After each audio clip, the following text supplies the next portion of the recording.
Viewers আসসালামু আলাইকুম। কি অবস্থা সবাই কেমন আছেন? তো বৃষ্টির দিন চলে এসেছে, বৃষ্টি প্রায় শেষের দিকে। ইলিশের প্রচুর দাম, তো একটু দাম কমাতে বাজার থেকে একটা বড় 1 কেজি ওজনের ইলিশ মাছ নিয়ে আসলাম। মেঘলা এসেছে বাসায়, আমার ছোট বোন আর মেঘলার বর।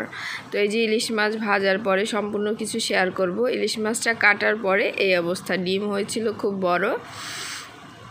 আজকে শেয়ার করব আমার মায়ের হাতের রেসিপি, ঝাল ঝাল একেবারে গ্রামের স্টাইলে। তো এখানে তেল দিয়ে দেওয়া হয়েছে ফ্রাই প্যানে। এরপর হচ্ছে আমাদের বাসায় যে কোনো মাছ হোক না কেন সব কিছুই হালকা করে তেলে ভেজে নেওয়া হয়, তা না হলে কেউ খেতে পারে না। তো এই জন্য ইলিশ মাছটাও হালকা করে তেলে ভেজে নেওয়া হবে। তো তেলটা গরম হয়ে গিয়েছে,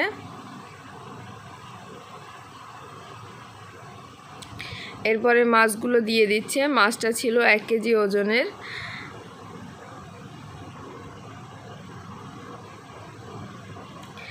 ডিম মাছ সব কিছু দিয়ে দিচ্ছে। একটা মাছ মানে পুরোটা না, মানে অর্ধেকটা, যেহেতু সকালবেলা এটা ছিল সকালবেলার খাবার। সকালবেলা একদম ফ্রেশ নদীর মাছটাই এনেছে। আমাদের এখানে নদীর বলেশ্বর নদীর মাছ, একেবারে তাজা মাছ পাওয়া যায়। আর এই মাছের স্বাদ আমি মনে করি সব থেকে বেশি ভালো। আমার কাছে পদ্মার ইলিশের থেকেও আমাদের এই বলেশ্বর নদীর মাছের স্বাদ আমার কাছে খুবই ভালো লাগে। তো যাই হোক, এখানে আমরা ছিলাম মা বাবা, তাদের অ্যালার্জির সমস্যা প্রচণ্ড বেশি, যার কারণ হচ্ছে যে তারা ইলিশ মাছ খায় না। আমরা 3 জনে খাবো, তো 3 জনের জন্য হচ্ছে যে সকালবেলা গরম ভাত আর এই যে ইলিশ মাছ ভাজি করেছে, আর সাথে ছিল হচ্ছে যে ডাল। তো এটা ছিল সকালবেলার খাবার। আর মা হচ্ছে আজকে সম্পূর্ণ মাছটা ভাজি করবে, আমি কোনো কিছু করব না। কারণ আমি সবসময় মাংসটা খুব ভালো রান্না করতে পারি, যে কোনো মাংস হোক না কেন, গরু হোক মুরগি হোক, কিন্তু মাছটা সবসময় মায়ের হাতেরই মজা লাগে। কেমন জানি আসলে অন্য কোথাও সেই স্বাদ পাওয়া যায় না। আর মা যেভাবে মাছ ভাজি করে সেইভাবে আমি চাইলেও ভাজি করতে পারি না।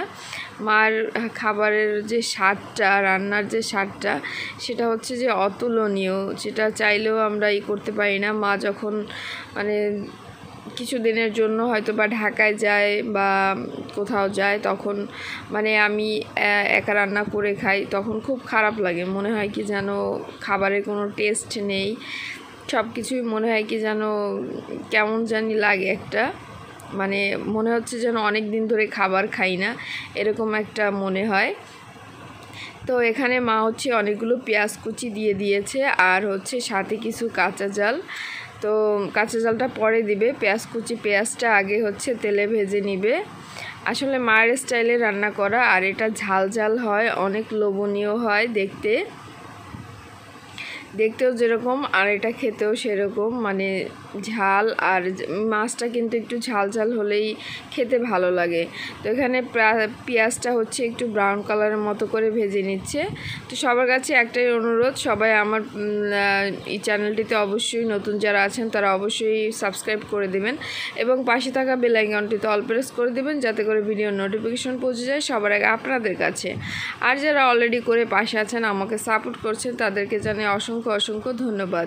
লাইক দিতে একেবারেই ভুলবেন না, অবশ্যই লাইক দিয়ে দিবেন, এবং কমেন্ট বক্সে কমেন্ট করে জানাবেন আমার মায়ের হাতে রান্না আপনাদের কাছে কেমন লেগেছে। তো লাস্ট পর্যায়ে হচ্ছে যে মা 2-3টার মতো কাঁচা জাল দিয়ে দিয়েছে। এরপরে এটাকে আরও একটু ভালো করে ভেজে নিচ্ছে।